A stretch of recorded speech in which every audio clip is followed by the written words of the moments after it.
Astaghfirullah. Assalamualaikum warahmatullahi wabarakatuh.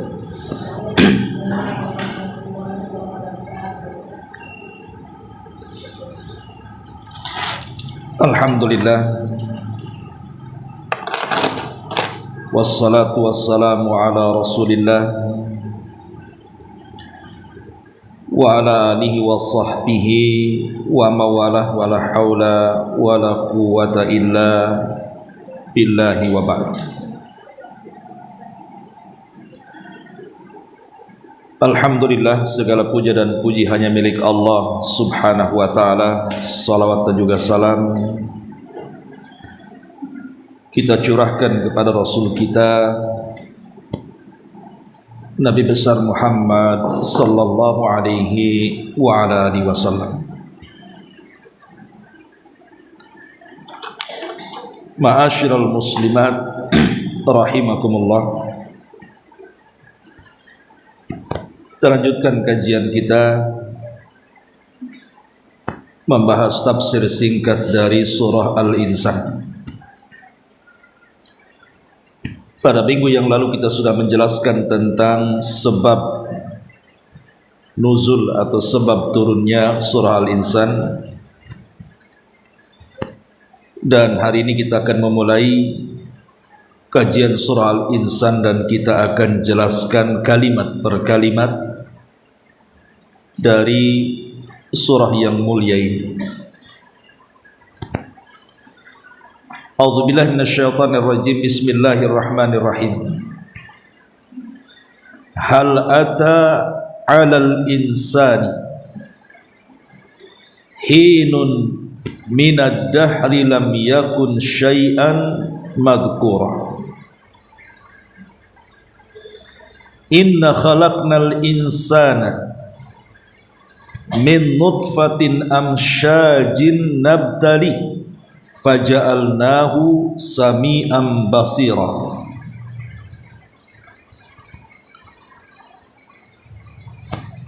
Inna hadainahu sabila imma syakiran wa imma kafura. Inna a'tadna lil kafirina salasilan wa aghlalan wa syaira. Hal ata 'alal insan, bukankah telah datang kepada manusia hinun minad dahri, satu masa lam yakun syai'an madhkura, di mana tidak menjadi sesuatu benda yang ada penyebutannya.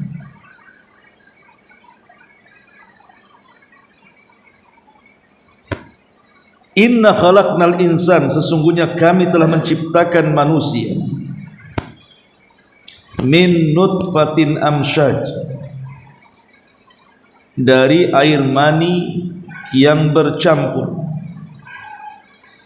nabtali, agar kami mengujinya, faja'alnahu sami'an basira, maka kami jadikan dia mendengar lagi melihat.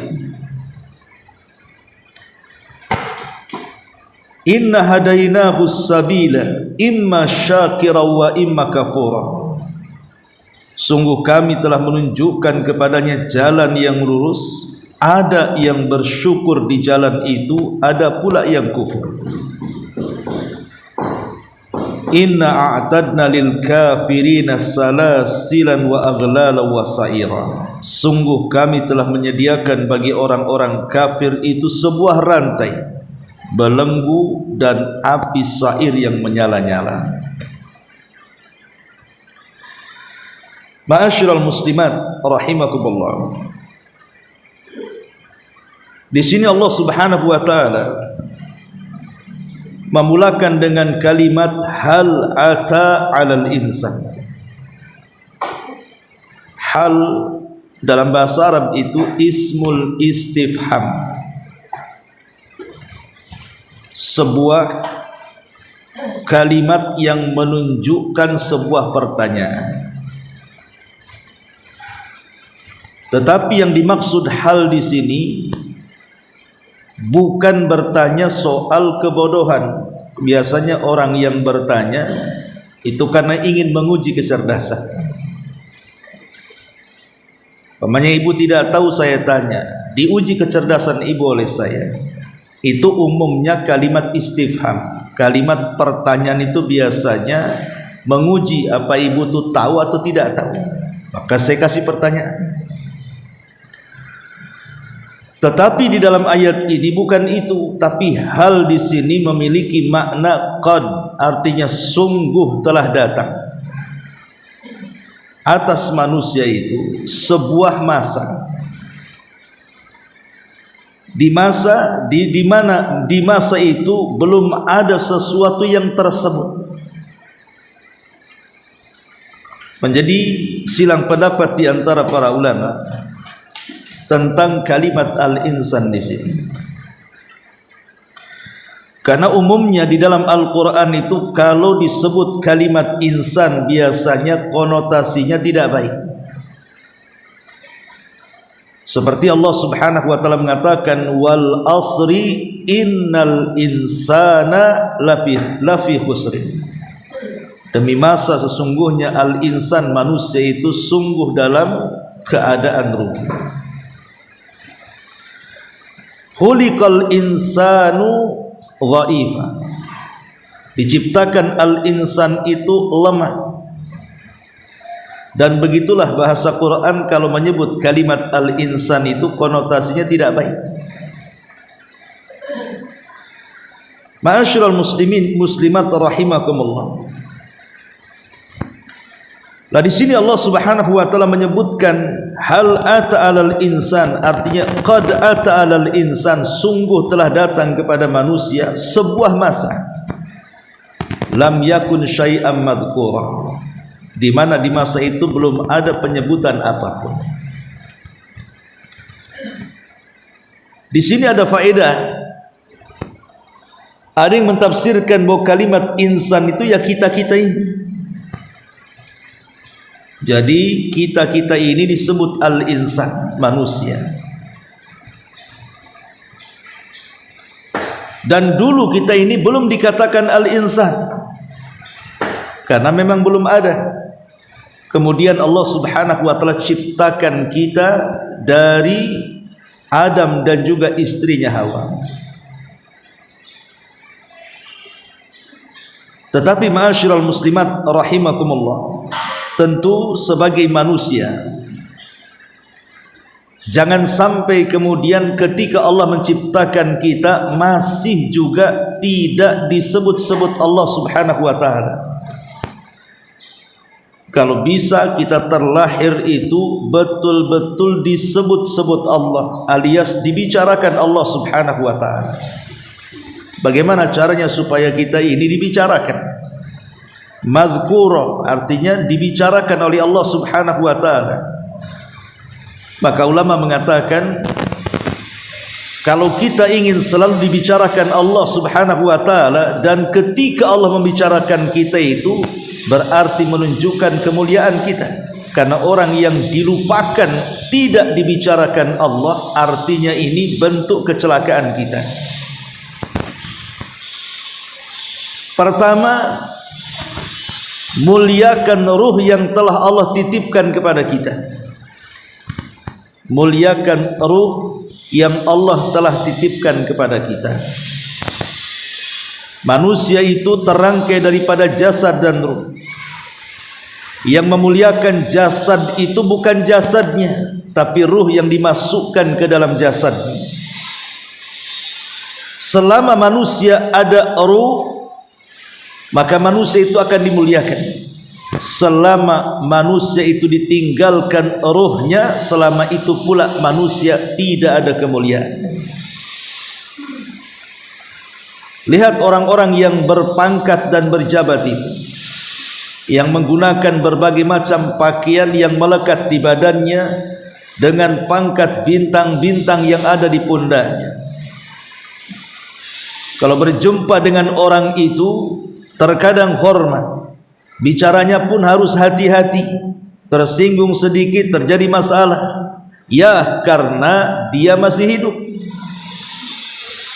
Coba yang punya pangkat-pangkat itu, Allah subhanahu wa ta'ala cabut ruh dalam badannya, kemudian dia mati, apa masih dipakai itu pakaian yang berpangkat itu? Tidak, bahkan diganti dengan kain kafan yang sama saja pakaian si pangkat dengan yang tidak punya pangkat.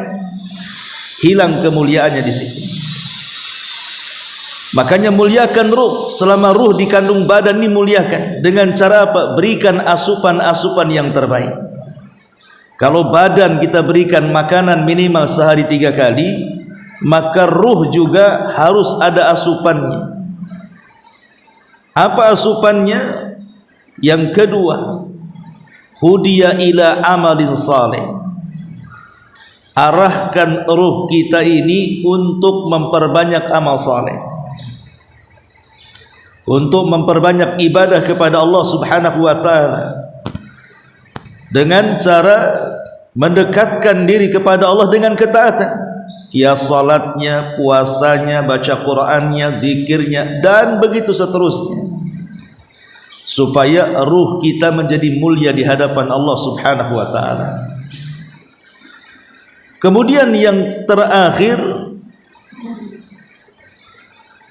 selama kita hidup di dunia, ruh masih di kandung badan, maka kalau ingin kita diingat oleh Allah, dibicarakan Allah yang dulunya kita tidak pernah ada, lam yakun syai'an madhkura, kemudian Allah ciptakan kita menjadi ada dan Allah menyebut-nyebut kita, maka dengan cara perbanyak berzikir kepada Allah. Bumikan zikir dalam badan kita. Sebuah hadis Nabi SAW bersabda, ana inda dhanni abdi bi. Aku ini tergantung prasangka hambaku kepadaku. Wa ana ma'ahu hina yadhkuruni. Kemudian kata Allah, dan aku menyertainya tatkala hamba itu selalu mengingatku. Fa in dzakarani fi nafsihi dzakartuhu fi nafsi, wa in dzakarani fi mala'in dzakartuhu fi mala'in khairum minhu. Jika si hamba tadi terus menyebut-nyebutkan aku dalam dirinya, aku akan menyebutnya dalam diriku. Dan jika dia menyebut-nyebutku di halayak orang ramai, maka aku akan menyebut-nyebut kebaikannya di halayak yang lebih baik daripada orang itu, maksudnya di hadapan para malaikatnya. Jadi kalau kita senantiasa berzikir kepada Allah, mengingat Allah dalam setiap waktu kita, maka hakikatnya kita ini sedang disebut-sebut Allah subhanahu wa ta'ala. Fadhkurullaha qiyaman wa qu'udan wa ala junubihim. Maka ingatlah Allah di waktu berdiri, di waktu duduk, ataupun di waktu berbaring. Ya ayyuhalladzina amanu dzkurullaha dzikran katsira. Wahai orang-orang yang beriman, perbanyaklah berzikir, menyebut-nyebut nama Allah subhanahu wa ta'ala. Allah katakan, fadkuruni adzkurkum. Kalau kalian banyak menyebut-nyebut aku pun akan banyak menyebut-nyebut kalian. Ma'asyiral muslimat yang dimuliakan Allah subhanahu wa ta'ala, itulah makna hal ata 'alal insan hinu minad dahri lam yakun syai'an madhkura.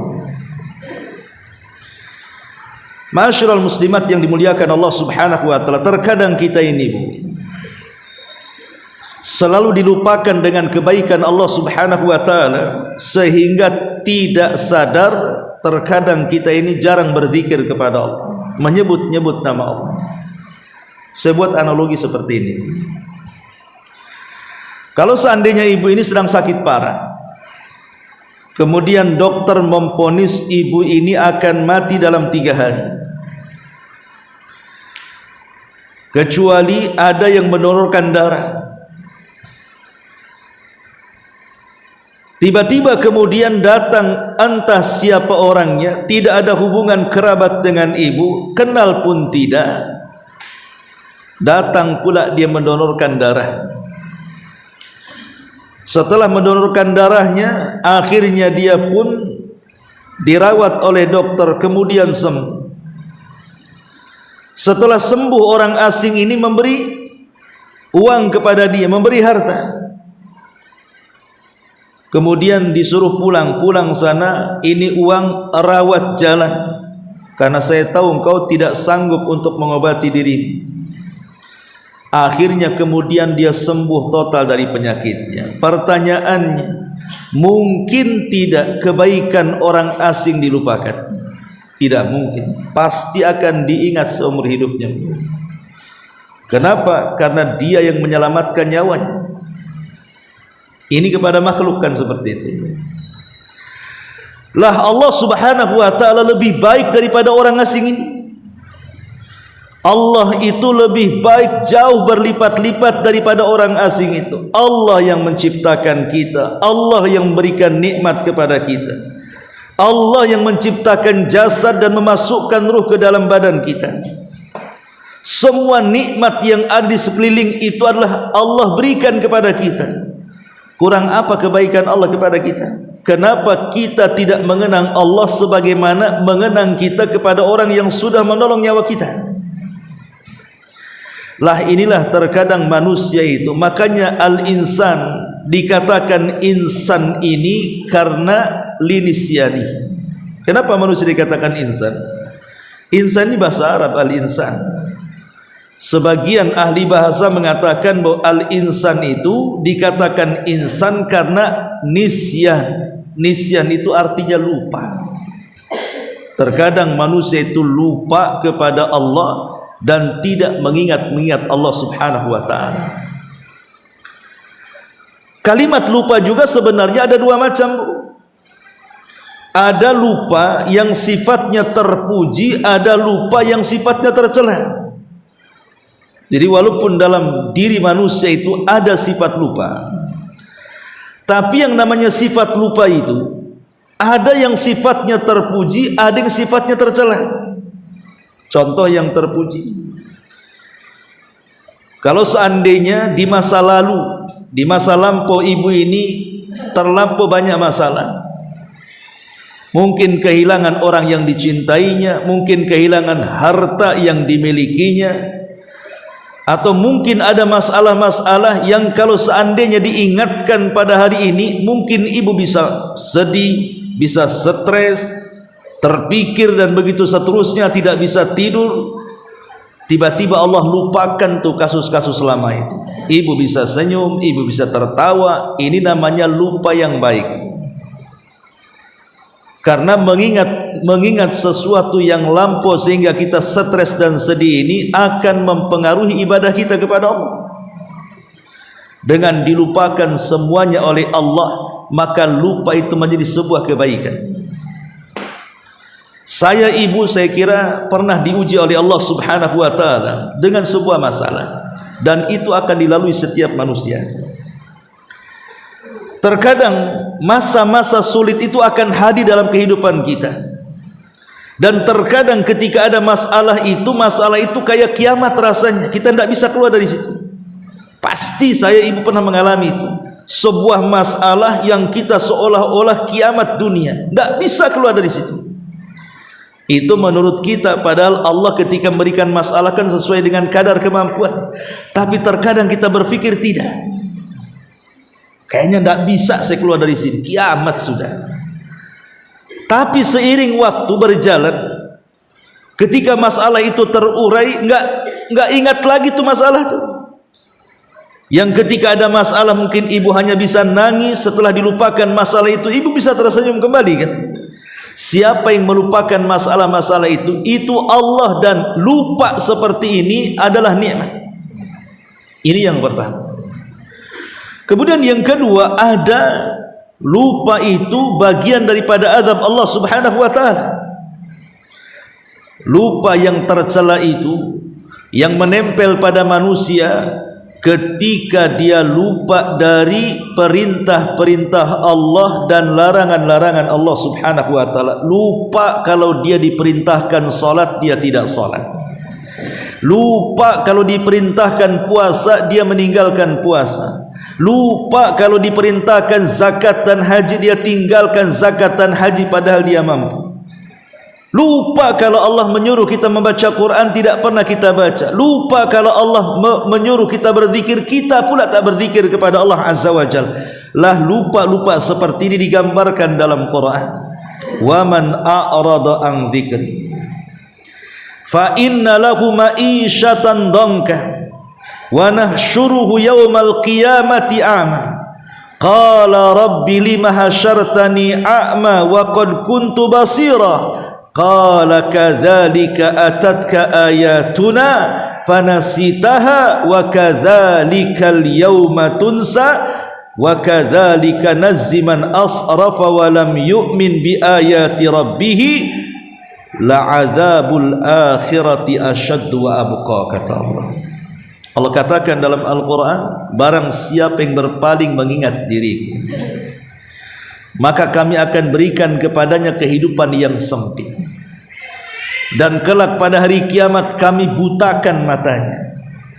Dia pun mengatakan di hadapan Allah, ya Rabb, kenapa kau kumpulkan kami dalam keadaan buta, padahal dulu di dunia aku melihat.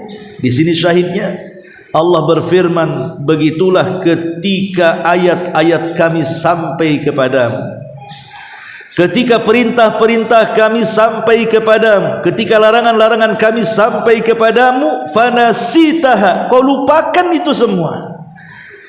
Wa kadzalikal yauma tunsa, begitu juga kami melupakan engkau hari ini kepadamu.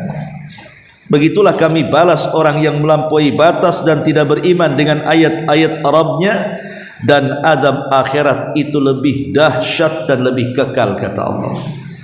Lah ini lupa yang tercela. Jadi manusia itu walaupun disifati dengan kalimat al-insan linisyanihi karena lupanya, tapi jangan sampai kemudian melupakan Allah Subhanahu wa taala. Kalau Allah Subhanahu wa taala melupakan kita, lam yakun syai'an madhkura, maka kita selamanya tidak akan disebut-sebut Allah walaupun kita ada. Wujuduhu ka'adamihi, adanya seperti tidak adanya. Maka jadikanlah orang yang disebut-sebut Allah Subhanahu wa ta'ala. Karena bagaimanapun Allah sudah baik kepada kita. Wa ma bikum min ni'matin faminallah. Semua nikmat yang ada pada kita semua datang dari Allah Subhanahu wa ta'ala. Ini penafsiran yang pertama, al-insan maksudnya ya kita. Penafsiran yang kedua, yang dimaksud al-insan dalam ayat ini adalah abina, bapak kita, abuna, bapak kita Adam, dan ibu kita Hawa. Ma'asyiral muslimat yang dimuliakan Allah Subhanahu wa ta'ala,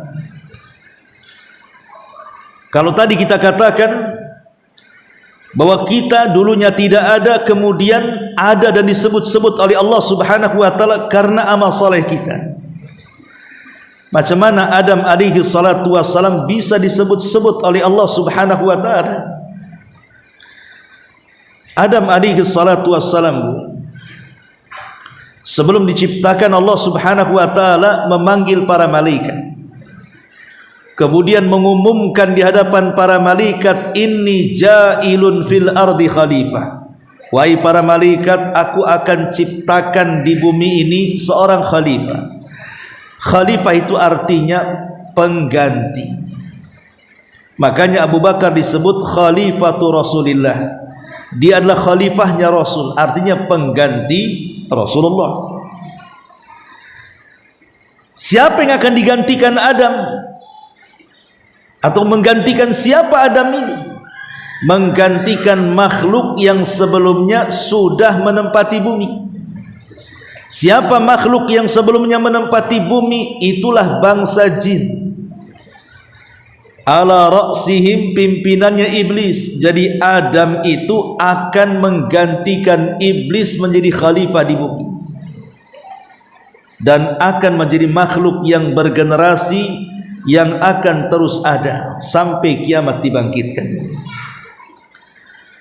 Kemudian Allah Subhanahu wa taala memerintahkan malakul maut untuk turun ke bumi, mengambil sebagian tanah dengan berbagai macam warna dan sifat-sifat bumi, kemudian diangkat ke langit sebagai bahan baku dari Adam alaihi salatu wassalam dan diletakkan di antara sorga dan sidratil muntaha. Disitulah Allah Subhanahu wa taala membentuk Adam bi ahsani taqwim, dengan sebaik-baik bentuk. Setelah Allah Subhanahu wa taala menciptakan Adam dari tanah dan air, tentu air dunia berbeda dengan air yang ada di atas sana. Kemudian dibentuk, setelah dibentuk dengan sebaik-baik mungkin, kemudian dibiarkan sehingga mengering. Min hama'im masnun, mengering tuh selama 40 tahun. Iblis mendengar kalau Allah Subhanahu wa taala menciptakan makhluk lain selain dirinya dan para malaikat. Maka iblis pun mulai mendatangi Adam yang masih dalam bentuk patung. Dikelilingilah Adam dengan iblis. Kemudian mulai iblis menepuk perut Adam. Ditepuknya perutnya sini. Kemudian keluarlah bunyi. Artinya ini makhluk pasti akan ada lubang-lubang rongga. Ini makhluk berrongga ini. Artinya perlu diisi. Perlu diisi makan, perlu diisi minum. Berarti makhluk ini lemah, kata iblis. Dia mengatakan, kalau Allah kuasakan makhluk ini kepadaku, maka aku akan hancurkan dia. Setelah tahu bahwa ada makhluk lemah, mulailah iblis sombong. Mulailah iblis sombong bahwa dia lebih kuat dibandingkan orang ini. Dan ketika melihat bahan bakunya dari tanah, dia merasa lebih baik ciptaannya, karena dia dari api, orang ini dari tanah, katanya. Sampai pada waktunya, akhirnya kemudian Allah Subhanahu wa taala hendak meniupkan ruh kepada Adam alaihi salatu wassalam, dan disaksikan oleh seluruh para malaikatnya. Dan Allah ingin membuktikan kepada para malaikat bahwa makhluk yang akan diciptakannya jauh lebih mulia dibandingkan para malaikat yang sebelumnya. Mengatakan kepada Allah, Ya Rabb, ataj'alu fiha man yasfiqud dima, ataj'alu fiha man yufsidu fil ardi wa yasfiqud dima wa nahnu nusabbihu bihamdika wa nuqaddisu lak. Ya Rabb, apakah Engkau akan menciptakan makhluk seperti jin sebelumnya yang sudah merusak bumi dan menumpahkan darah? Malaikat mengkias dengan jin yang sebelumnya menghuni bumi. Mereka suka merusak, mereka suka menumpahkan darah. Kemudian malaikat menawarkan dirinya kepada Allah Subhanahu wa taala dengan mengatakan, Ya Rabb, kalau seandainya Engkau mau, kirim kami saja pengganti jin-jin itu di bumi. Niscaya kami akan bertasbih kepadamu, akan memuji nama-namamu, biar langit dan bumi tidak ada yang bermaksiat dan merusak dan menumpahkan darah, sehingga akan menciderai pengabdian mereka kepadamu. Jadi malaikat menawarkan diri. Tapi malaikat ini tergesa-gesa, belum diciptakan sudah menawarkan dirinya. Adam pun belum diciptakan, kenapa dia tergesa-gesa? Kadang-kadang tergesa-gesa itu kan tidak baik juga. Tetapi karena melihat semangatnya para malaikat beribadah kepada Allah Subhanahu wa taala, maka Allah Subhanahu wa taala ciptakan Ka'bah bagi para malaikat yang disebut dengan Baitul Ma'mur. Mereka semangat ibadah, dibuatkan Ka'bah oleh Allah. Kau ibadahlah di situ sepuasmu, di Baitul Ma'mur. Lah setelah Allah Subhanahu wa taala mendengar keluh kesah para malaikat, maka Allah Subhanahu wa taala mengatakan, Inni a'lamu ma la ta'lamun. Aku lebih tahu dengan ciptaanku. Tunggu saja. Sampailah ketika betul-betul Allah ciptakan Adam alaihi salatu wassalam dengan tangannya sekali. Ini kemuliaan. Karena iblis diciptakan dengan kun fayakun, tapi Adam diciptakan dengan tangan Allah. Kemudian Allah mengatakan fa idza sawaituhu. Ini yang pertama, apabila kami sudah sempurnakan Adam. Gimana tidak sempurna yang menciptakan langsung Allah? Yang kedua, wa nafakhtu fihi min ruhi. Kumasukkan ke dalam jasad Adam itu ruh dariku. Kalimat ruh dariku ini penisbatan ruh kepada Allah, penisbatan tasyrif, kemuliaan. Apapun yang dinisbatkan atau diidhafahkan kepada Allah itu pasti mulia. Baitullah, rumahnya Allah, Ka'bah, mulia karena rumah itu dinasabkan kepada Allah. Naqatullah, untanya Allah, mulia karena unta itu diidhafahkan kepada Allah. Termasuk ruhnya Adam itu mulia karena diidhafahkan kepada Allah. Dari ruhku, kata Allah. Dan ini kemuliaan Adam yang kedua. Kemudian kemuliaan Adam yang ketiga, faqa'u lahu sajidin. Semata-mata ruh masuk ke dalam Adam, maka kalian para malaikat harus langsung sujud. Ini perintah. Mulailah ruh itu ditiupkan ke dalam jasad Adam. Ketika ruh sudah sampai melewati tenggorokan, maka Allah Subhanahu wa ta'ala membuat Adam bicara. Dan yang pertama kali yang dikeluarkan dari Adam itu adalah kalimat Alhamdulillah, karena ruh ketika masuk ke tenggorokan dia bersih. Jadi Adam itu sempat bersih, haji gitu ya. Kemudian Adam mengatakan Alhamdulillah. Allah buat dia mengucapkan kalimat itu. Ketika kemudian malaikat mendengar Adam mengucapkan Alhamdulillah, maka malaikat menjawab, yarhamuka ya Adam rabbuk. Semoga Allah merahmati engkau wahai Adam, Rabbmu. Semoga Rabbmu merahmati engkau wahai Adam. Di sini ada dua kalimat. Pertama alhamdu, pujian. Yang kedua yarhamuka rabbuk. Semoga Allah merahmati dirimu ya Adam. Berarti di sini ada alhamdu, ada ar-rahmah. Ada pujian dan ada rahmat. Dan pujian dengan rahmat itu selamanya tidak bisa dipisah.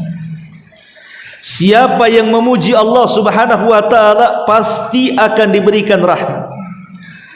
Dan siapa yang tidak pernah memuji Allah maka akan dijauhkan daripada rahmat. Karena pujian itu tanda daripada kita memenuhi panggilan Allah Subhanahu wa ta'ala. Dan orang yang memenuhi panggilan Allah pasti akan diturunkan rahmat. Dan orang yang tidak pernah memuji Allah artinya dia tidak pernah memenuhi panggilan Allah. Ketika itu tidak akan turun rahmat kepada dia. Kemudian setelah ruh sampai di kaki, Adam pun bisa bergerak. Kemudian Allah Subhanahu wa ta'ala merintahkan kepada para malaikat sujud. Semua para malaikat sujud. Satu pula yang tak sujud. Siapa? Iblis. Tidak mau sujud. Aba wastakbara wa kana minal kafirin. Enggan iblis, sombong iblis, termasuk makhluk kafir, kata Allah. Setelah kemudian para malaikat sujud, kemudian mereka bangkit. Tentu yang dimaksud sujud di sini bukan sujud ibadah, karena sujud tidak boleh diberikan kecuali kepada Allah. Maksudnya sujud di sinilah sujud at-takrim, hanya penghormatan saja. Begitulah malaikat caranya menghormati Adam dengan cara sujud. Akhirnya Adam pun diperintahkan Allah Subhanahu wa ta'ala untuk mengucapkan salam kepada para malaikat. Kata Allah, ya Adam idhab ila al-malaikah fasallim alaihim. Wahai Adam, pergi kau kepada para malaikat, ucapkan salam kepada mereka. Maka Adam diilhamkan dengan mengucapkan assalamu alaikum. Maka para malaikat mengatakan wa alaikumussalam wa rahmat. Adam dan seluruh keturunannya melebihi siksanya Allah kepada hamba-hambanya. Inna rahmati sabaqat ghadabi. Sesungguhnya rahmatku akan mendahului kemurkaanku, kata Allah. Kemudian setelah itu, maka Adam alaihi salatu wassalam tertidur. Saat tertidur itulah Allah ambil rusuk yang paling atas, yang paling bengkok, yang dekat dengan jantung. Diciptakanlah pasangannya Hawa. Pas Adam bangun, nampak ada perempuan cantik di samping. Siapa kamu? Saya Hawa. Kenapa disebut Hawa? Hawa itu kan bernafas artinya. Karena satu-satunya makhluk yang diciptakan dari makhluk yang bernyawa adalah Hawa. Karena Adam diciptakan dari makhluk mati. Tanah air itu mati. Tapi Hawa diciptakan dari makhluk yang hidup, maka disebut Hawa. Keluar oksigennya. Ya. Ketika ditanya, man, siapa anda? Saya Hawa. Kenapa Allah menciptakan kamu? Li'askuna ilaika, agar aku membawa ketenangan kepadamu.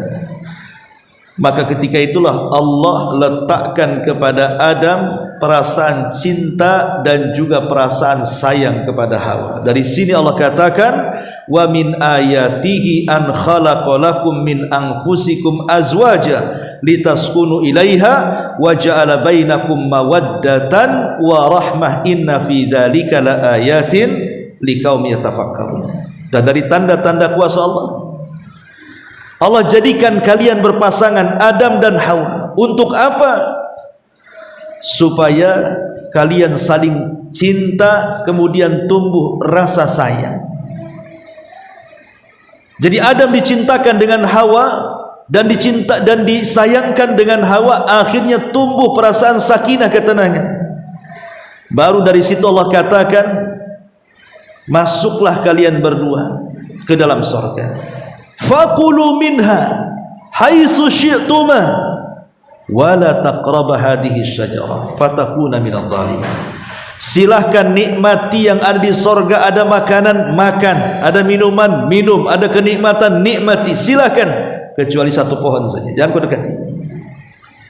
Tapi Allah takdirkan Adam pun lupa dengan perintah, makanya disebut al-insan keturunannya, karena lupa tadi. Didekati pula pohon itu, dimakan pula buahnya. Akhirnya Adam pun diusir dari sorga, kemudian ke dunia. Setelah sampai di dunia, Allah pisahkan sebelumnya Adam dan Hawa. Ada yang mengatakan Adam turun di Sri Lanka, Hawa turun di Jeddah. Kemudian akhirnya saling mencari. Ketika dekat sampai di Muzdalifah, ketika kemudian berjumpa, akhirnya mengetahui dalam bahasa Arabnya Araf, maka tempatnya disebut Arafah.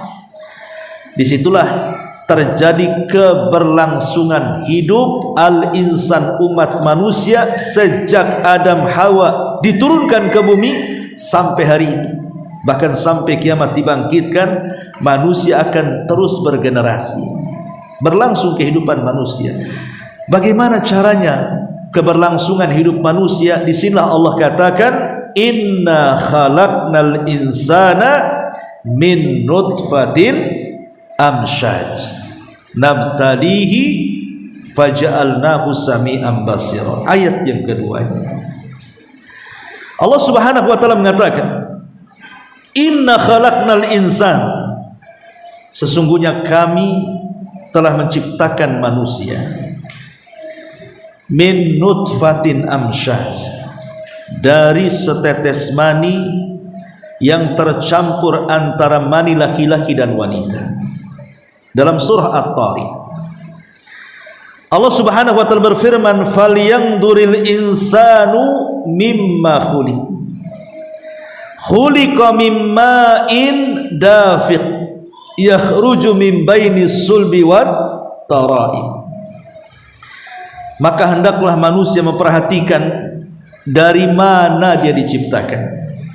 Dia diciptakan dari air yang dipancarkan, sperma laki-laki, yang keluar dari antara tulang sulbi laki-laki dan tulang dada perempuan.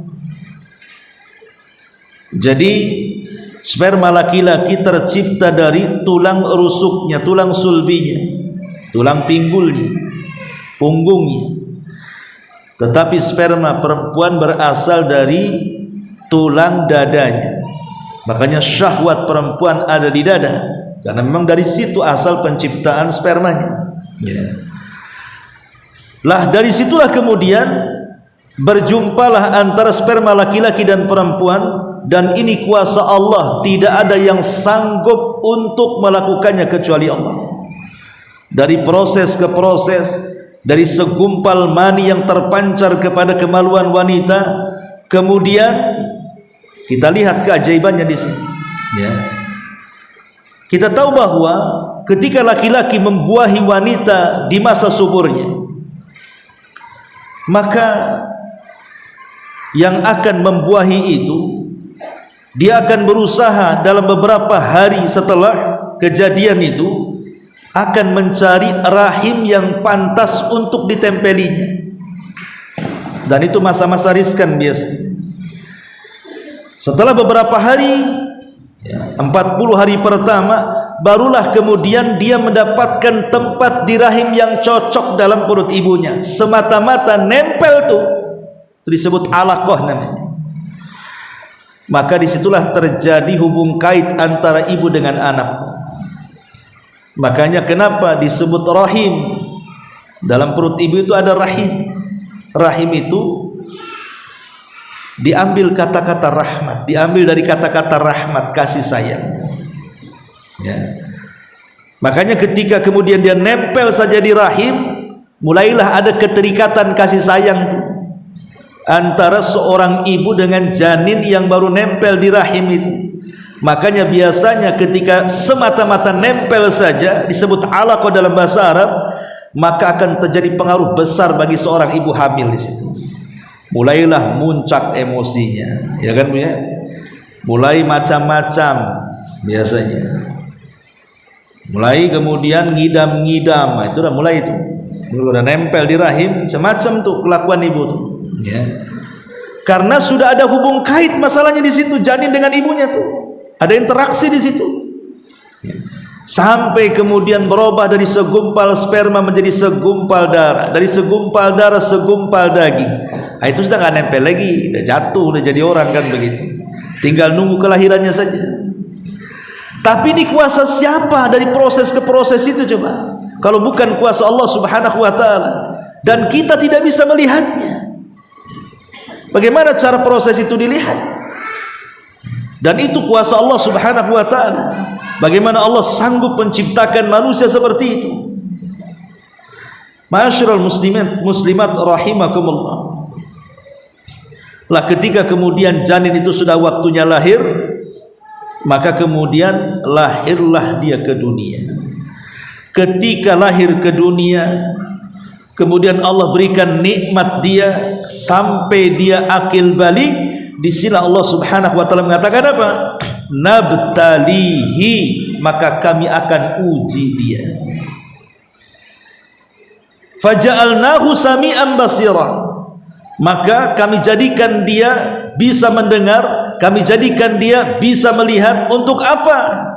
Untuk menjalankan ujian itu. Nabtali ini penting, kita akan jelaskan ya. Ma'asyiral muslimat yang dimuliakan Allah Subhanahu wa taala.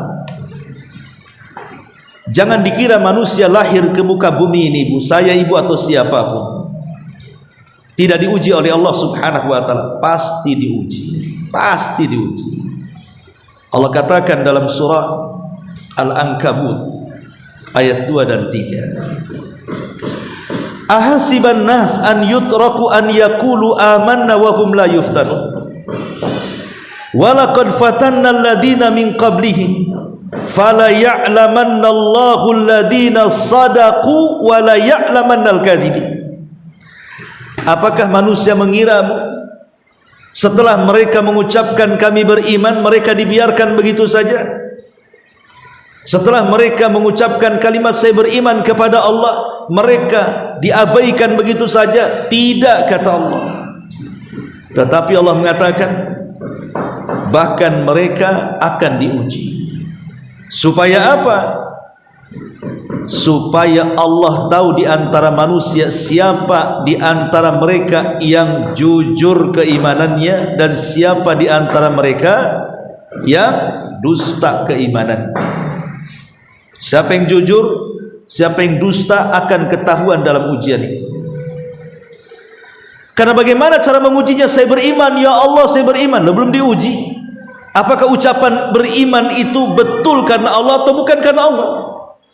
Maka diturunkanlah ujian itu dalam bentuk dua. Pertama al-awamir, perintah-perintah. Yang kedua an-nawahi, larangan-larangan. Inilah ujian yang Allah turunkan kepada kita, perintah dan larangan. Apakah kita sanggup menjalankan perintah ataukah kita sanggup menjauhi larangan? Ujian kita cuma dua di dunia ini. Satu perintah terbagi dua, ada yang wajib, ada yang sunnah. Dua larangan ada dua, ada yang haram, ada yang makruh. Yang tidak ada perintah, tidak ada larangan disebut mubah namanya. Itulah ujian di depan kita. Nabtalihi faja'alnahu sami'an basira. Kami akan uji dia dengan perintah dan larangan, dengan yang wajib, dengan yang sunnah, dengan yang haram, dengan yang makruh. Itulah ujian kita. Bisa enggak kita ini dalam setiap ujian itu mempertahankan dua perkara ini, melaksanakan perintah dan menjauhi larangan? Lalu apa hakikat ujian manusia itu? Hakikat ujian manusia juga ada dua.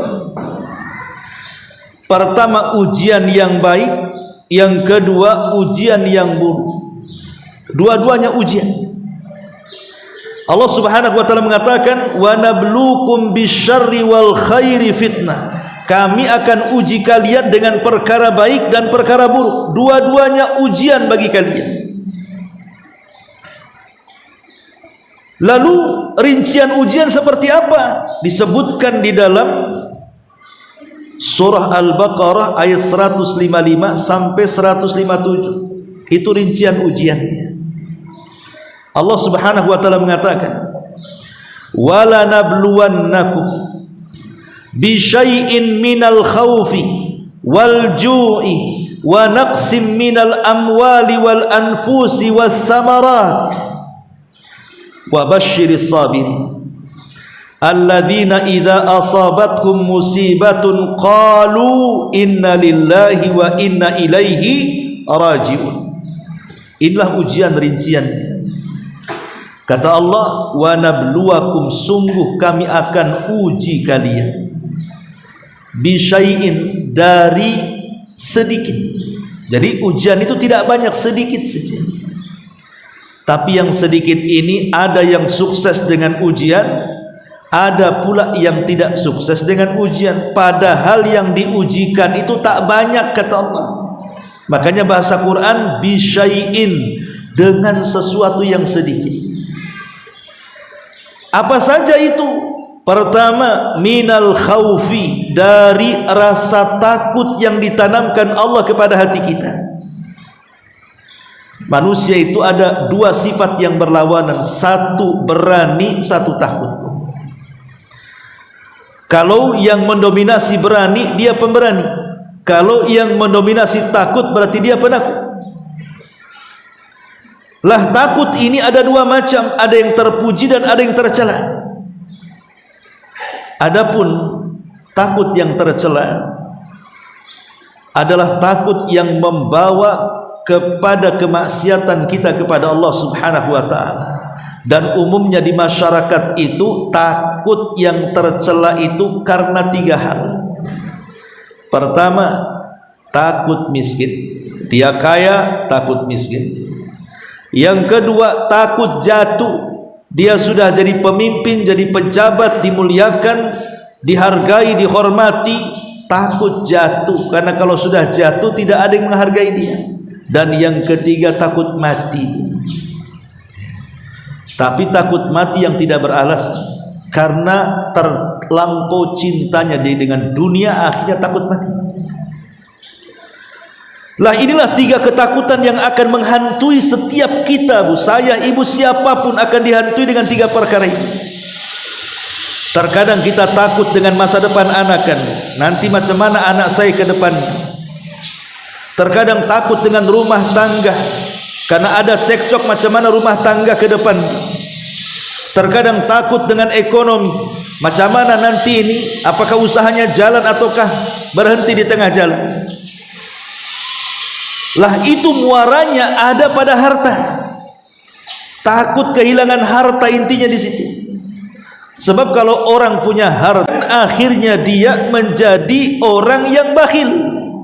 Begitu juga orang yang dimuliakan di masyarakatnya. Mungkin dia seorang pejabat, mungkin dia seorang pemimpin. Terkadang ada perasaan takut kalau seandainya dia turun dari jabatannya kan. Jangankan diturunkan, belum turun baru ada informasi akan turun saja demamnya seminggu. Mana ini? Nah, itu takut dalam hatinya.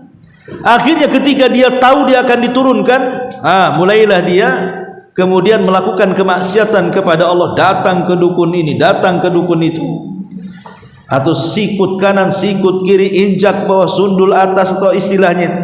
Intinya yang penting jabatannya tidak turun. Ini takut yang tidak beralasan, ataupun takut dari kematian. Mati itu kewajiban orang hidup. Orang hidup itu pasti mati. Kalau takut mati jangan hidup, itu bahasanya. Namanya orang mati pasti dia hidup. Hidup dengan mati itu sesuatu yang lazim salah satu dengan keduanya. Karena hidup itu pintu kematian. Hidup ini pintu kematian. Siapa yang masuk ke pintu kehidupan, maka dia harus siap menghadapi kematian. Karena kullu nafsin dha'iqatul maut. Setiap jiwa itu pasti mati. Lah perasaan takut yang seperti ini tercela. Tapi ada takut yang terpuji di sana. Takut kepada Allah Subhanahu wa taala. Dia tidak takut dengan hartanya ludes, dia tidak takut dengan jabatannya tumbang, dia tidak takut dengan kematiannya. Yang hanya dia takutkan Allah Subhanahu wa taala. Kalau harta yang dititipkannya menjadi masalah bagi kehidupannya, jabatan yang dititipkannya menjadi persoalan bagi kehidupannya, dan kematiannya menjadi su'ul khatimah, itu yang ditakutkan dia. Lah ini takut yang terpuji. Tapi dalam ayat ini maksudnya adalah takut yang tidak beralasan, yang mengakibatkan akhirnya dia pun tidak lulus ujian. Ini yang pertama. Yang kedua, Allah mengatakan minal khaufi wal ju'. Ju' itu artinya rasa lapar. Rasa lapar ini tidak mesti miskin. Ya. Rasa lapar ini tidak mesti miskin. Makanya ibadah puasa kita rasa lapar. Yang melakukannya kan bukan orang miskin saja, orang puasa itu. Tapi yang dimaksud ju' di sini artinya kesulitan ekonomi. Di dalam Al-Qur'anul Karim Allah Subhanahu wa taala menyebutkan dalam surah An-Nahl ayat 112.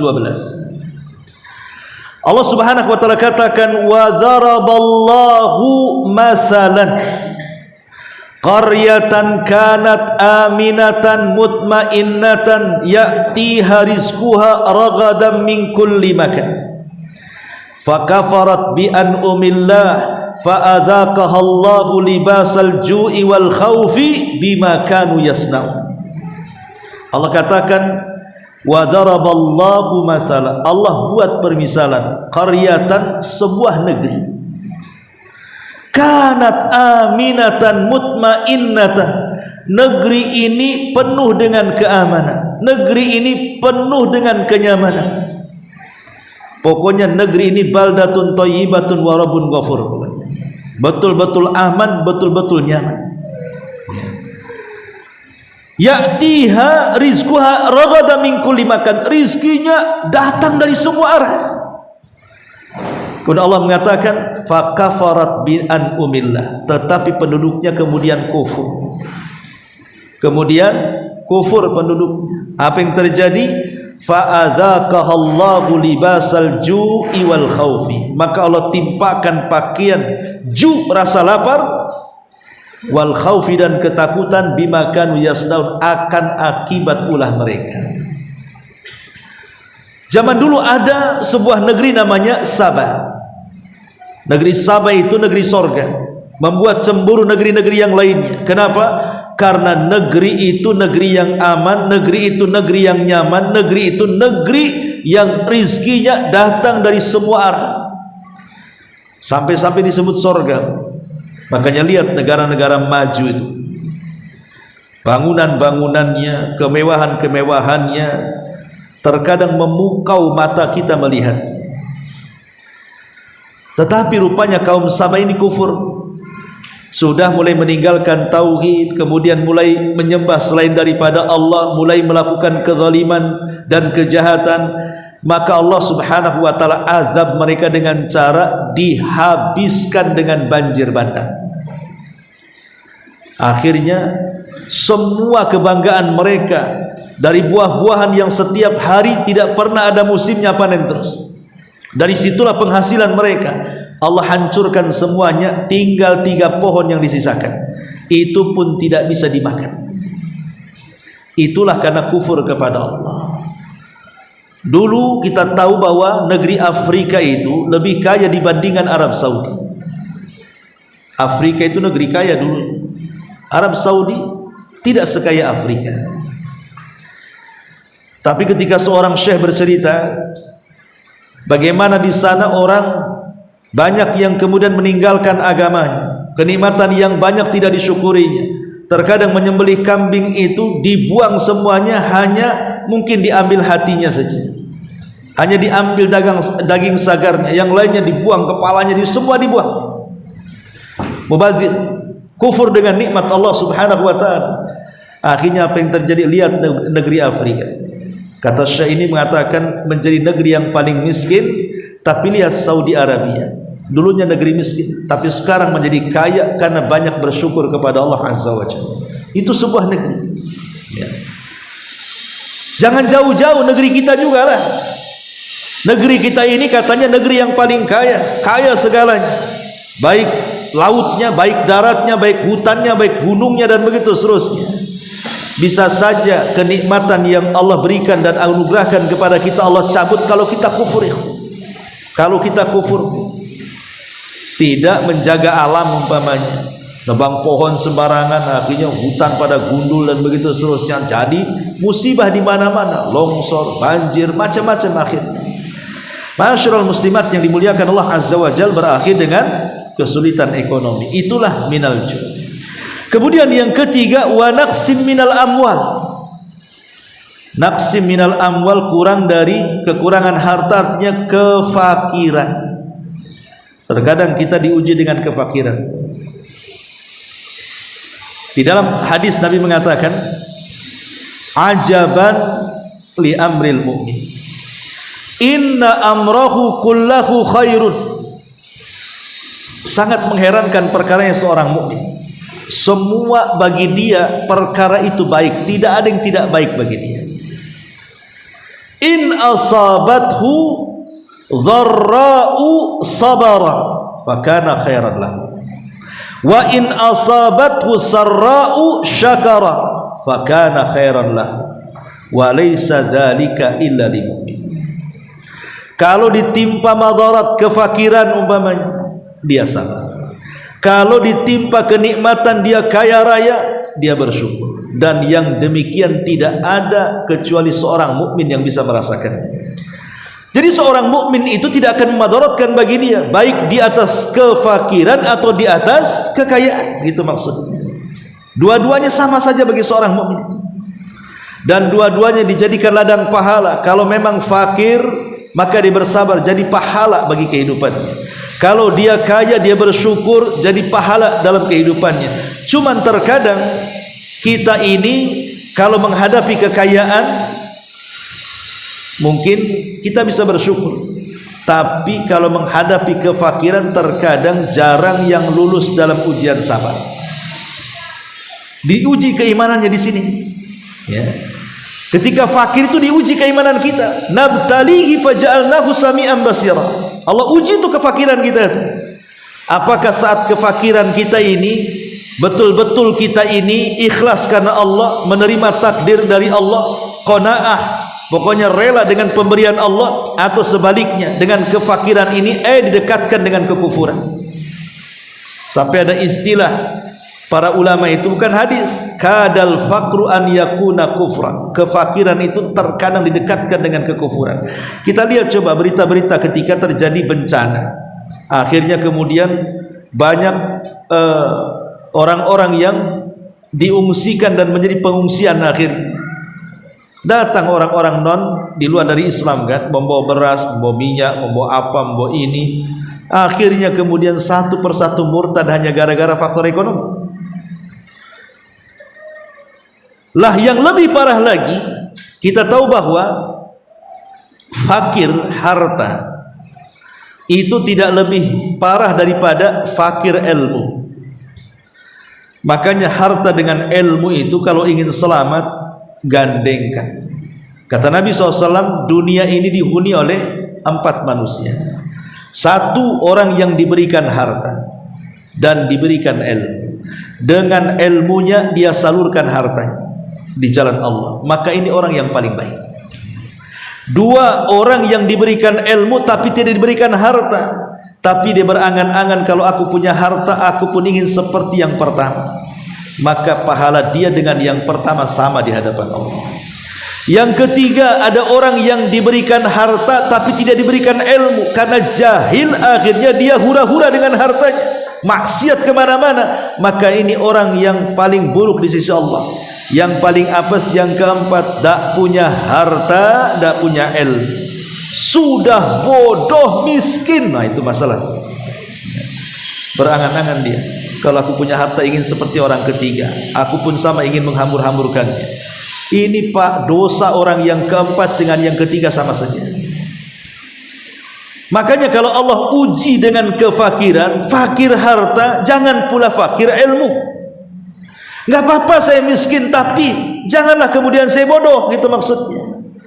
Sebab kalau sudah bodoh dia fakir kuadrat tuh jadinya. Akhirnya apa? Kebodohannya masuk kepada kekufuran. Mau diajak masuk agama di luar daripada Islam, mau diajak nyuri, mau diajak rampok, mau diajak nipu, itulah fakir bodoh namanya, Bu. Ya. Makanya kefakiran itu harus diiringi dengan ilmu, supaya ilmu itu yang membimbing kefakirannya, gitu maksudnya. Jangan sampai sudah miskin harta, jangan pula miskin ilmu. Sebab ilmu yang membimbing. Gak apa-apa saya fakir, nikmati saja. Kalau bisa bersyukur, bersyukur. Bagaimana cara bersyukur orang fakir? Bersyukur saya fakir karena nanti pertanyaan di hadapan Allah cuma 1. Adapun orang kaya pertanyaan 2. Dari mana kau dapatkan harta? Kemana kau belanjakan? Katanya. Saya kan 1 saja pertanyaannya. Hidupkan syukur itu. Maka itulah orang yang lulus ujian. Tapi kalau tidak syukur, tidak sabar, maka ini ujian yang berat bagi orang-orang fakir. Wa naqsim minal amwal. Kemudian yang keempat, wal anfus. Terkadang diuji oleh Allah jiwa kita. Ibu diuji kesehatannya.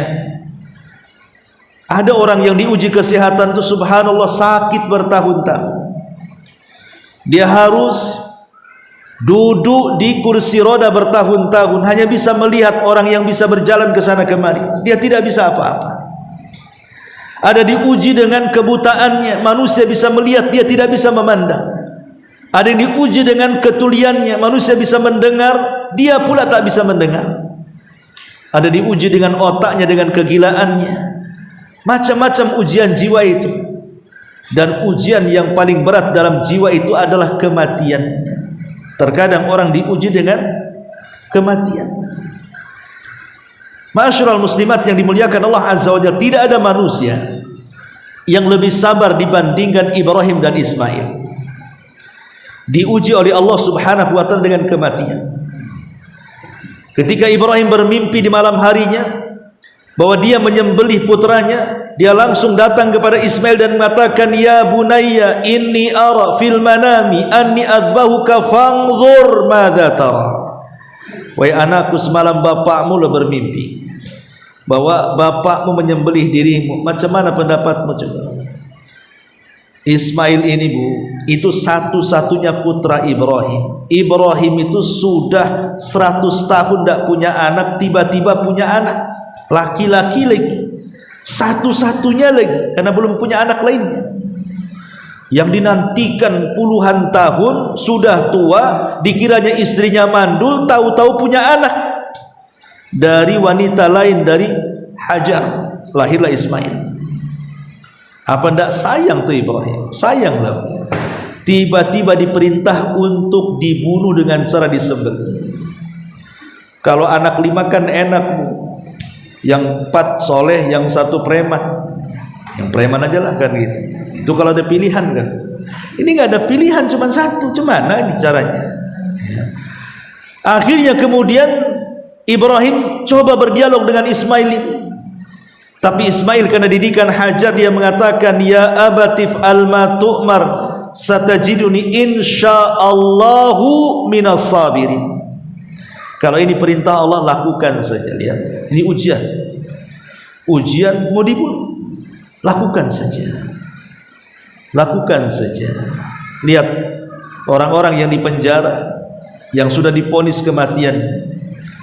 Harusnya kalau sudah jelas-jelas dia diponis kematiannya, harusnya kan memperbaiki sebelum ponis itu datang.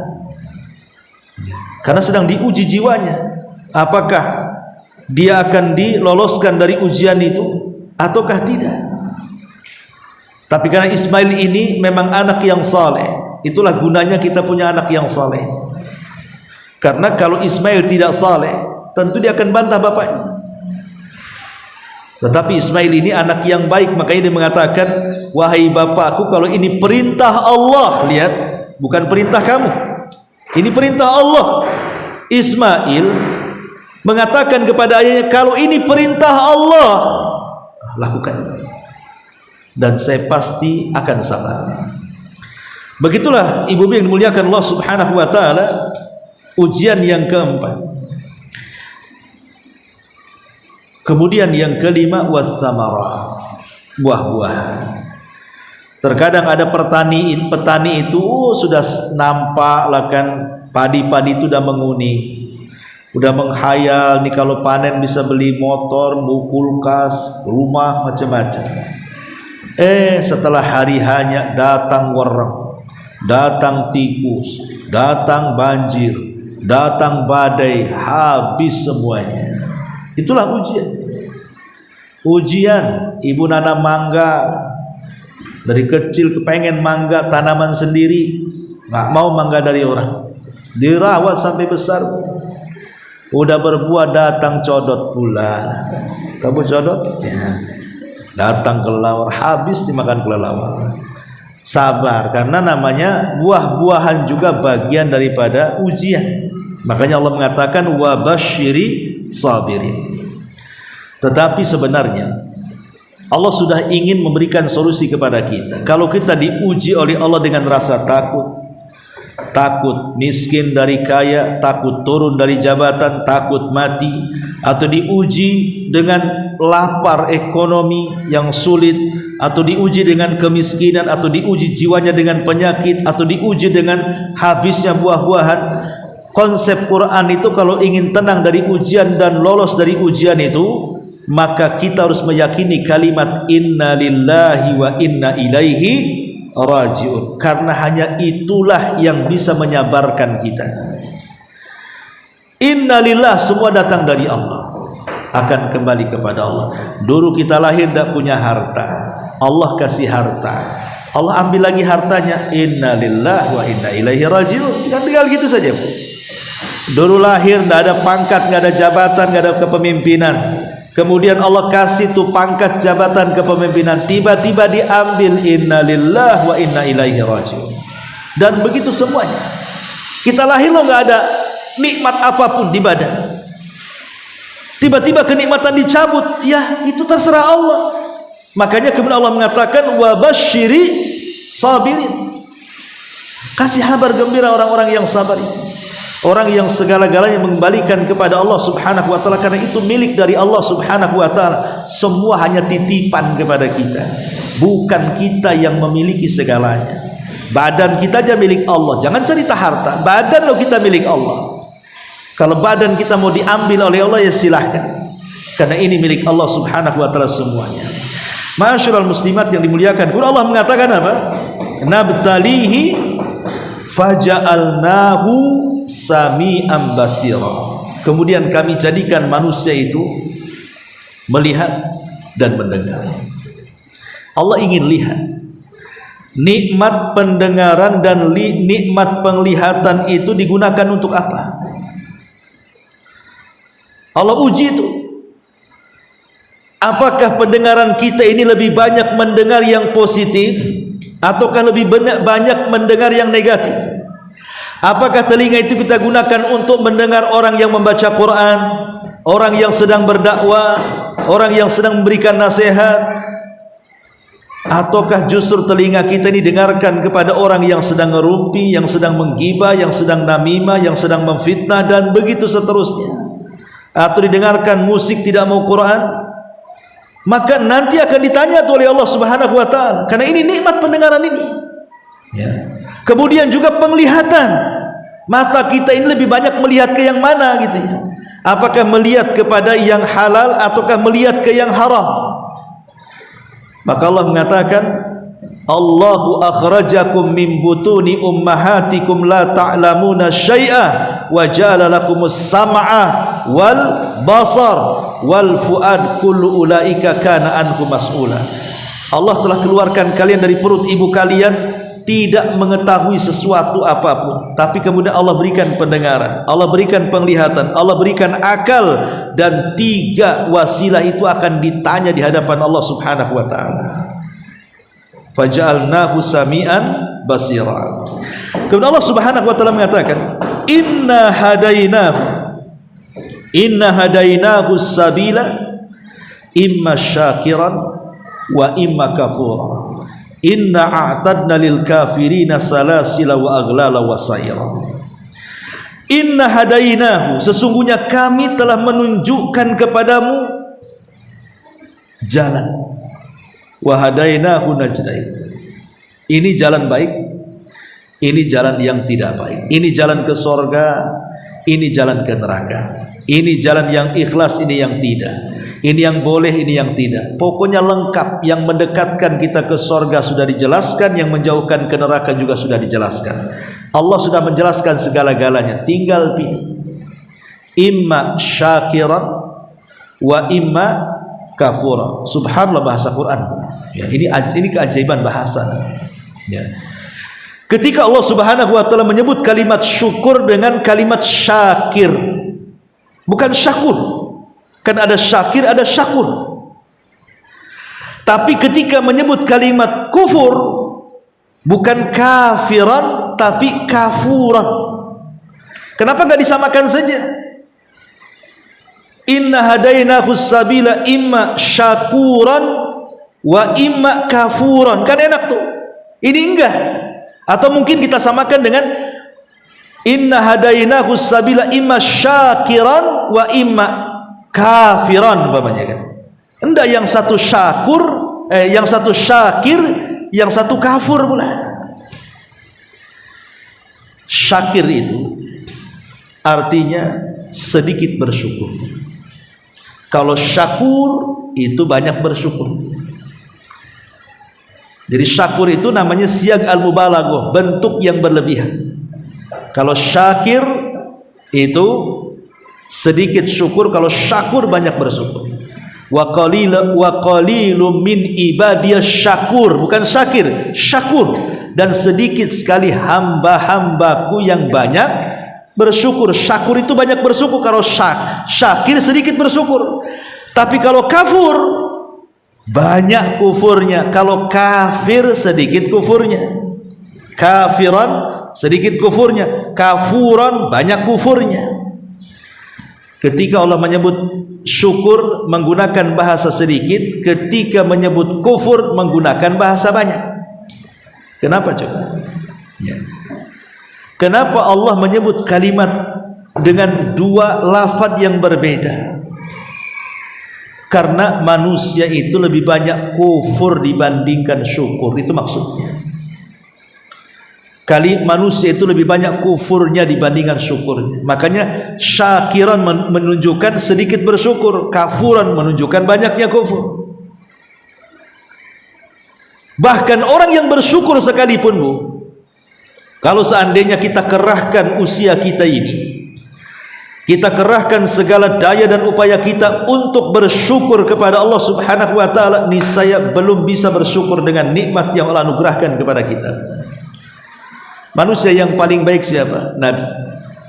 Manusia yang paling bersyukur siapa? Nabi. bahkan diberikan hidayah, taufik untuk bersyukur kepada Allah. Satu malam Nabi SAW sedang salat. Ketika sujud, Aisyah radhiyallahu an tangannya tersentuh dengan kaki Nabi. Rupanya kaki Nabi itu pecah-pecah saking banyak salatnya. Kalau ibu pecah-pecah bukan karena banyak salat, banyak jalan itu. Ya. Jadi Aisyah radhiyallahu anha mengatakan, ya Rasulullah, sebaiknya kau kurangilah ibadahmu itu. Jangan begitu rajin gitu maksudnya. Kau sudah sepuh masalahnya. Bukankah Allah sudah mengampuni dosamu yang telah, yang sedang, yang akan datang? Kalau sudah diampuni dosamu yang telah, yang sedang, dan yang akan datang, ya jangan seperti itulah, berlebihan ibadahnya sampai kakimu pecah-pecah. Jadi Aisyah ini sayang dengan suaminya Rasulullah, kasihan karena sudah sepuh masalahnya. Tapi apa jawaban Nabi SAW? Dia mengatakan, ya Aish, afala akunu, atau afala tuhibbu, atau afala uhibbu abdan syakura. Afala uhibbu abdan syakura ya Aisyah, ya. Tidakkah aku suka kalau seandainya aku menjadi hamba yang bersyukur? Nabi saja merasa kurang syukurnya, sampai harus setiap malam sholat malam sampai pecah-pecah. Itu sekelas Nabi. Makanya kalau kita gunakan waktu-waktu kita, semua daya upaya kita untuk bersyukur, belum bisa bersyukur kita ini kepada Allah. Karena Allah mengatakan, wa qalilum min ibadiyas syakur, sedikit sekali lah kita ini bersyukur kepada Allah. Tetapi kita ini terlampau banyak kufur. Makanya Allah mengatakan kafuro, banyak kali kufur kita kepada Allah. Masyarul muslimat yang dimuliakan Allah Azza wa Jalla, saya buat logika seperti ini. Seandainya ada anak, ibu punya anak, sejak ibu lahirkan si anak itu, subhanallah, ibu didik dengan baiklah anak itu sampai dia dewasa, tidak pernah menyakiti ibu. Anak itu saking baiknya itu tidak pernah menyakiti ibu sama sekali, ya. Menyenangkan hati ibu, melapangkan dada ibu, membantu ibu, pokoknya top barkotop lah anak itu. Seumur hidup tidak pernah dia nyusahkan orang tuanya. Sekali waktu anak itu terucap kalimat, mungkin kalimat ini melukai hati orang tuanya. Satu kali saja dia mengucapkan kalimat, mungkin dia mengatakan kepada ibunya dasar pelacur, mengatakan kepada bapaknya dasar bajingan. Seumur-umur anak itu nggak pernah mengucapkan kecuali yang santun. Tiba-tiba dia mengucapkan kalimat yang kotor satu kali. Terkadang yang satu itu pula yang lengket di hati orang tua, ya kan Bu? Itu pula yang satu yang lengket di hati orang tua. Padahal dari mulai lahir sampai dia dewasa, dia itu tidak pernah berbuat jahat, akhlaknya bagus, ucapannya santun, sopan dengan orang tuanya. Tapi gara-gara satu kalimat bisa terluka tuh orang tua, dan orang tua melupakan kebaikan si anak dari kecil sampai dewasa.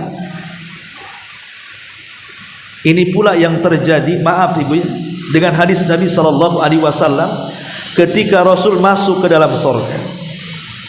Ternyata penghuninya kebanyakan siapa? Ibu-ibu, bukan bapak-bapak kan. Kemudian Rasul ditanya, kenapa ya Rasulullah kebanyakan penghuni perempuan itu mama, ibu-ibu perempuan, kenapa? Ya.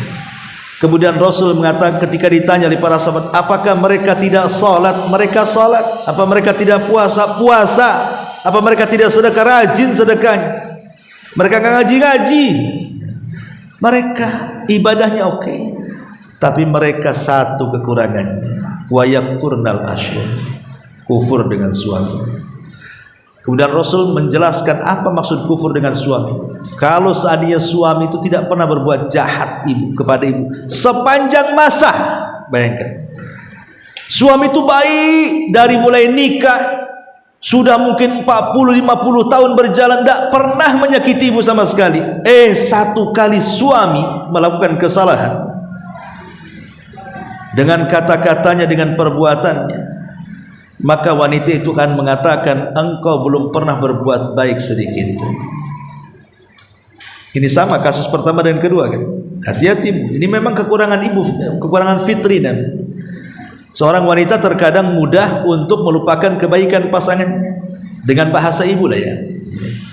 Ah, kok ini tak sayang. Tak sayang gimana? Anak dah 10 bilang tak sayang pula. Tak perhatian, gak perhatian gimana? Rumah sudah dibelikan, gaji bulanan dikasih. Nah, itu kan bahasa-bahasa kufur. Hati-hati ya. Jadi kita kembali kepada ini, kepada manusia kan. Orang tua yang punya anak dari kecil sampai dewasa berbuat baik kepada orang tuanya. Sekali dia menyakiti orang tuanya, itu pula yang diingat. Itu pula yang diingat. Tetapi kalau kita lihat, kita praktekkan mimbabil aula. Maksudnya kita praktekkan dengan Allah Subhanahu wa taala. Allah Subhanahu wa taala itu sudah banyak memberikan kebaikan kepada kita. Kurang apalah kebaikan Allah kepada kita. Terkadang kita ini tidak pernah tahu berbalas budi dengan Allah Subhanahu wa taala. Ketika kita mengucapkan satu kalimat yang tidak sadar kalimat itu membuat Allah Subhanahu wa taala murka, akhirnya menjungkir balikan segalanya. Sama dengan anak tadi. Anak tadi ini sebenarnya bagus, orangnya taat kepada orang tuanya, tapi gara-gara satu kalimat kan, itu pula yang menjadikan orang tuanya sakit hati. Maka Allah juga sama, Bu, hati-hati menjaga lisan. Ada di antara seorang hamba itu yang bicara satu kalimat, tapi dalam satu kalimat ini terkandung murka Allah. Apa yang terjadi? Allah masukkan dia ke dalam jahanam tanpa melihat solatnya, puasanya, zakatnya, ibadah-ibadah, enggak peduli. Gara-gara satu kalimat, yang kalimat ini membuat Allah murka, maka menjungkir balikan dunianya semuanya. Yang harusnya dia masuk surga, masuk nerakanya. Contohnya, di zaman Bani Israel ada dua orang yang berkawan. Yang satu ahli ibadah, tidak pernah maksiat. Yang satu pula ahli maksiat kawannya. Ya. Ini contoh, Bu. Jangan pula dipraktekkan. Saya mau cari cari besti ahli maksiat, jangan. Ya, cari yang baik lah. Ini kan contoh. Ya. Jadi yang ahli ibadah ini baik awalnya, suka nasihati kawannya yang ahli maksiat, tolonglah berhenti maksiatmu itu. Nanti azab Allah tuh. Terus nasihati, ya hidayah belum masuk, tetap saja dia bermaksiat sampai pada waktunya. Jengkel yang ahli ibadah ini, degil dia, nasihati tak mau. Dia melihat kemaksiatan sudah tidak bisa ditolerir, datang dia mengatakan, kalau engkau tidak berhenti dari maksiat, wallahi, bersumpah dia, ya, wallahi la yaghfirallahu lak aw la yunjika minan nar. Demi Allah, Allah tidak akan mengampuni dosa. Demi Allah, Allah tidak akan mengeluarkan kamu dari neraka. Ini namanya at-ta'ali 'alallah. At-ta'ali 'alallah itu artinya dia melampaui batas kepada Allah. Allah seolah-olah dia lebih tinggi daripada Allah, memastikan Allah tidak akan mengampuni, memastikan Allah tidak akan mengeluarkan dari neraka. Ini at-ta'ali 'alallah, melampaui batas dari Allah namanya. Melampaui batas dari ketentuan takdir Allah. Akhirnya keduanya diwafatkan. Yang ahli maksiat dimasukkan ke surga, yang ahli ibadah harusnya masuk surga dimasukkan ke neraka. Dosanya apa coba ahli ibadah ini masuk neraka? Dosanya satu, ucapan at-ta'ali 'alallah. Dia mengucapkan sesuatu yang melampaui takdir Allah. Itu kan? Maka hati-hati dalam mengucapkan itu. Maka jangan sampai terkeluar kalimat kufur, tapi hari-hari gunakan lisan itu untuk bersyukur. Dulu di zaman Nabi, ketika orang-orang munafik itu bersama para sahabat pulang dari Tabuk, mereka capek beristirahat. Jadi qurra, ahli pakar-pakar Quran itu sedang berkumpul bersama Nabi. Sementara orang munafik perkumpulannya berbeda. Itulah al-arwahu junudun mujannada. Ruh itu pasti akan bersama yang seseragam dia. Ya kan Bu, tidak mungkin orang baik kumpul dengan orang jahat. Kayak ibu ini sudah hijrah kan gitu, pasti akan kumpul dengan orang-orang hijrah. Itulah ruh seperti itu. Ya. Jadi orang-orang munafik ini melihat para pakar Quran yang kumpul bersama Nabi, tiba-tiba salah seorang di antara mereka nyeletuk dengan bahasa guyon maksudnya, tapi bahasa itu menjadikan mereka kafir setelah keimanannya. Apa bahasanya? Orang ini mengatakan, ma ra'aina, katanya, aku tidak pernah melihat manusia yang paling rakus perutnya. Coba, yang paling rakus perutnya, yang paling dusta lisannya, yang paling pengecut ketika berjumpa dengan lawannya kecuali mereka. Disyaratkan kepada siapa? Pakar-pakar Quran yang ada di sekitar Nabi. Mereka salah. Pakar-pakar Quran itu adalah wali-wali Allah. Setiap hari mereka membaca kalam Allah. Setiap hari mereka mempelajari Al-Quran dari Rasulullah. Tiba-tiba dihina oleh orang-orang munafik. Turun ayat, abillahi wa ayatihi wa rasulihi kuntum tastahzi'un. Apakah dengan ayatnya, apakah dengan Allah, dengan ayatnya, dengan rasulnya, kuntum tastahzi'un, engkau mengolok-olok? La ta'tadiru qad kafartum ba'da imanikum. Tidak ada alasan bagimu, engkau sudah kafir setelah keimanan kalian. Turun ayat ini. Jadi hati-hati, lisan ini sebagai nikmat, maka bersyukurlah dengan lisan. Mata ini nikmat, bersyukurlah dengan mata. Telinga ini nikmat, bersyukurlah dengan telinga.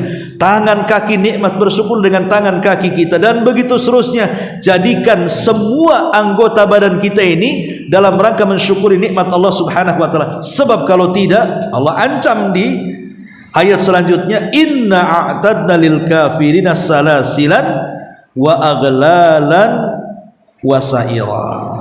Maka kami akan siapkan kepada orang-orang itu, apa itu? Aghlal, salasilan, belenggu rantai, salasilan, rantai-rantai neraka, wa aghlalan, belenggu-belenggu neraka, wa sa'ira, dan neraka yang siap untuk menyala-nyala.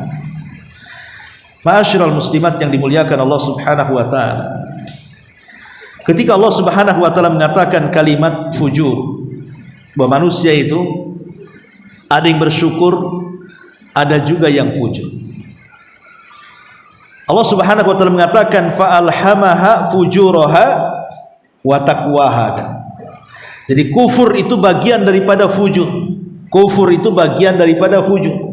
Fujur itu artinya orang yang tidak mau kebaikan. Itu namanya fujur. Lah itu setiap jiwa manusia itu bisa kufur karena kefajiran. Dan fajir itu datang dari setan, sementara syukur itu datang dari para malaikat. Makanya setiap manusia itu ada korinnya kan, ada korin yang baik, ada korin yang jahat. Maka berlindunglah kepada Allah dari korin yang jahat, dan teruslah dekat dengan korin yang baik, maksudnya para malaikat-malaikat Allah Subhanahu wa taala. Wallahu a'lam bishawab. Sampai di sini saja, mudah-mudahan ada manfaatnya. Sebelum saya tutup, kalau ada yang bertanya silakan.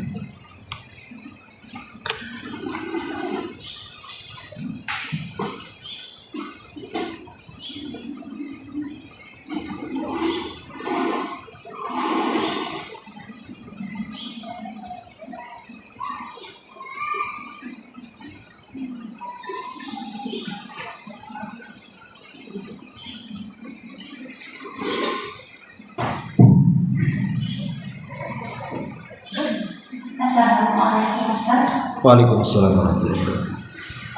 Dari pembahasan yang terakhir ya Ustaz, masalah hukum tadi Ustaz sudah menjabarkan masalah yang banyak di neraka itu wanita karena kekufurannya.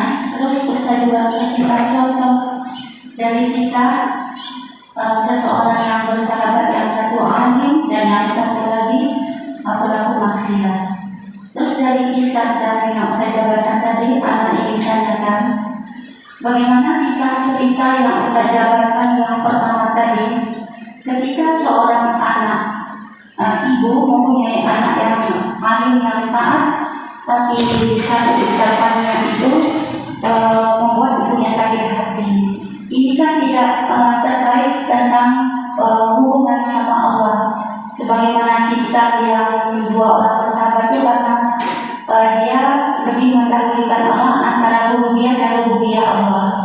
Terus yang kedua Ustaz, gimana seseorang yang di dalam pertemanan ya Ustaz? Bentar. Yang pertama tadi pertanyaan apa? Oh, yang pertama tadi, bagaimana arti kisah seorang anak yang dia begitu taat, namun ketika mungkin ada kata yang tanpa dia sadari mengatakan ibunya sakit hati, apakah itu membuat dia terjumus ke dalam neraka Ustaz? Iya. Yang kedua? Yang kedua, bagaimana dengan pertemanan seorang sahabat yang karib, yang Masya Allah mereka itu memang benar-benar saling menyayangi karena Allah. Mungkin juga ada satu perkataan yang tanpa disadari, dia mengatakan sesuatu buat temannya, terus temannya sakit hati dan tidak mau memaafkan. Apakah itu juga membuat dia bisa masuk ke dalam neraka? Ya, alhamdulillah.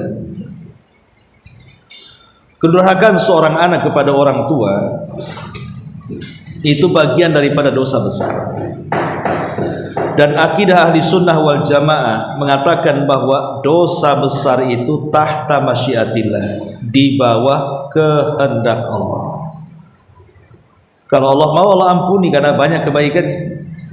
Tapi kalau Allah mau, Allah azab dulu untuk dibersihkan keburukannya. Maka lihat, nanti kan ada timbangannya masing-masing. Kalau kebaikannya lebih banyak, keburukannya sedikit, maka dia akan selamat. Tapi kalau keburukannya lebih banyak, kebaikannya sedikit, maka dia tidak akan selamat. Bagi yang seimbang buruk dan baiknya, maka hisabnya paling akhir, walaupun ujung-ujungnya pun memang diselamatkan Allah. Tapi setelah mereka ditempatkan di A'raf, yang kalau ada angin neraka panas, kalau ada angin surga sejuk, kan itu yang kebaikannya setara. Maka akhir daripada siapapun, apakah pertanyaan yang pertama atau yang kedua, orang yang menyakiti orang lain kan bagian daripada dosa besar. Maka kaedahnya sama. Kaedahnya kalau memang nanti di hadapan Allah kebaikan yang lainnya lebih banyak, maka dia akan selamat. Tapi kalau keburukannya lebih banyak, dia tidak akan selamat. Tapi yang jelas bahwa dosa yang berkaitan dengan orang lain, bukan dosa yang berkaitan dengan Allah Subhanahu wa taala, pasti ada kisahnya. Apakah anak kepada orang tua kepada anak, suami kepada istri, istri kepada suami, semua akan terjadi kisah pertanggungjawaban. Makanya Allah mengatakan yauma yafirrul mar'u min akhi wa ummihi wa abi wa sahibatihi wa bani likulli imri'in minhum yauma idzin sya'nun yughni. Hari ketika orang lari dari kawannya, hari ketika mereka lari dari ibu bapaknya, hari ketika mereka lari dari anak dan istrinya, masing-masing sibuk mengurus dirinya. Kenapa mereka bisa lari di dunia? Kalau kita kumpul dengan anak senang, kalau kumpul dengan orang tua senang, kalau kumpul suami istri anak orang tua senang, apalagi orang yang sudah lama nggak berjumpa ingin berjumpa. Tapi kenapa di akhirat yang harusnya mereka berkumpul mereka lari? Kenapa bisa lari suami dari istri pada di dunia itu? Si istri takut kehilangan suaminya atau sebaliknya? Kenapa bisa lari orang tua dengan anaknya pada di dunia, kalau bisa anaknya itu dekat dengan orang tuanya? Karena di akhirat itu kenapa masing-masing lari? Karena takut dimintai pertanggungjawaban haknya. Terkadang saya seorang suami ada lalai kepada istri atau sebaliknya. Terkadang saya selaku anak kepada orang tua ada lalai dalam melaksanakan hak kepada orang tuanya atau sebaliknya. Nanti hak-hak itu akan dituntut. Ya. Orang tua akan nuntut kita, kita akan nuntut orang tua. Istri akan nuntut suami, suami akan nuntut istrinya. Makanya mereka lari, takut dituntut, diambil pahalanya. Masing-masing sibuk ingin menyelamatkan, ingin masuk surga sendirian. Lah itu harus dipahami ya, bahwa dosa-dosa dengan hamba atau bukan dengan Allah Azza wa Jal, maka ini tuntutannya bukan hanya di dunia tapi di akhirat. Sudah dituntut di dunia saja, kalau tidak adil tetap ada tuntutan di akhirat, sampai betul-betul mendapatkan keadilan yang mutlak, sehingga masuk surga hatinya nggak ada dongkol lagi. Wallahu a'lam. Satu Ustaz, Iya. ini bisa nyata ya Ustaz, yang akan ditanyakan di akhirat ini kondisi orang tersebut bagaimana. Ini yang seperti kita lihat di medsos ya Ustaz, perbedaan pendapat yang antara dijelaskan di situ antara NU dan Muhammadiyah. Dari seorang Habib ini yang memakai ilmu dengan bukan dengan dalil ya Ustaz, tapi dengan perkataannya sendiri. Dia menetapkan orang-orang NU lebih duluan masuk ke dalam surga daripada orang-orang Muhammadiyah, karena orang Muhammadiyah itu menentukan sesungguhnya rokok itu mematikan, katanya rokok itu memusnahkan, sementara orang NU masih memberi toleransi bahwa makhluk. Dengan perkataan itu dia menyatakan bahwa orang Muhammadiyah itu lebih masuk surga. Dan seiring dengan jalan, tentu orang-orang yang mengikuti kesukaannya masih memilih mana yang lebih disukai oleh yang menyampaikan tersebut. Terus ketika orang yang mengikuti bahwa dia mengatakan bahwa ada toleran di orang NU, dia merasa duluan masuk surga, itu di mana posisi mereka Ustaz ketika meyakini hal yang demikian? Menjazmkan masuk surga itu tidak boleh menurut ahli sunnah wal jamaah. Memastikan orang masuk surga itu tidak boleh, kecuali yang sudah dipastikan oleh Allah dan Rasulnya saja. Abu Bakar di surga, kita katakan Abu Bakar di surga. Umar di surga, kita katakan Umar di surga. Utsman di surga, kita katakan Utsman di surga. Itu bicara perorangan. Kalau bicara kelompok, sahabat di surga, nggak apa-apa, kita katakan semua sahabat masuk surga, karena Allah yang mengatakan kullan wa'adallahul husna, setiap sahabat masuk surga. Kalau individu, ya orang-orang yang disebut oleh Nabi tadi, Abu Bakar, Umar, Utsman, Ali, Abdurrahman bin Auf, Abu Ubaidah dan begitu seterusnya. Kalau kelompok, ya itulah para sahabat. Boleh kita menjazmkan mereka di surga karena ada nasnya. Kalau belum ada nasnya si fulan masuk surga atau organisasi ini pasti masuk surga, gimana? Emang surga milik bapakmu tuh bahasanya. Ya. Gimana mereka ketika Maksudnya begini. Organisasi itu mau NU, mau Muhammadiyah, mau Al-Irsyad, mau Persis, mau apalah, kan banyak, Wasliyah, macam-macam organisasi. Organisasi itu hanya wadah saja, hanya alat saja untuk berkumpul. Itu bukan agama, ya. Karena di NU tidak ada nabi, di Muhammadiyah tidak ada nabi, di Persis tidak ada nabi, di Al-Irsyad tidak ada nabi. Sudah tidak ada nabi. Nabi itu cuma satu, ya nabinya orang NU, ya nabinya orang Muhammadiyah. Nabinya orang Muhammadiyah juga nabinya orang Persis, nabinya orang ini juga sama nabinya. Cuman yang membedakan adalah seperti yang disabdakan Rasul, kullu ummati yadkhulunal jannah illa man aba wa man ya'ba ya Rasulullah, qala man ata'ani dakhalal jannah wa man asani faqad aba. Setiap umatku, kata Rasul, pasti ada jaminan masuk surga, cuman ada orang yang tak mau masuk surga. Sahabat mengatakan, siapa itu Rasul? Bego kali tak mau masuk surga. Maka Rasul mengatakan, siapa yang taat kepadaku dia masuk surga, siapa yang bermaksiat kepadaku itulah yang enggan masuk surga. Jadi masuk surga ataupun masuk neraka itu dilihat dari kadar ketaatan, bukan dari organisasi ini organisasi itu. Selama kita mentaati Allah dan Rasulnya, maka kita akan dijamin masuk surga. Kalau kita bermaksiat kepada Allah dan Rasulnya, mau organis apapun, kelompok apapun, perkumpulan apapun juga tidak akan masuk surga kalau bermaksiat dengan Allah dan Rasul. Jadi kita pakai kaidah umum saja. Pengklaiman itu seperti yang dikatakan penyair, kullu yaddain waslan bil laila wal laila lam tukir waslan bidzaka. Semua laki-laki 10-20 laki-laki mengaku kekasihnya Laila, katanya. Lailanya satu, laki-lakinya banyak mengaku aku pacar dia, aku pacar dia, aku pacar dia. Tapi si Laila mengatakan, aku berlepas dari cintanya. Semua mengaku saya yang mau surga, yang ini mengatakan saya yang masuk surga. Jangan-jangan surga pula berlepas diri semua pengakuannya. Karena pengakuan tanpa bukti itu pembualan dalam kata-kata.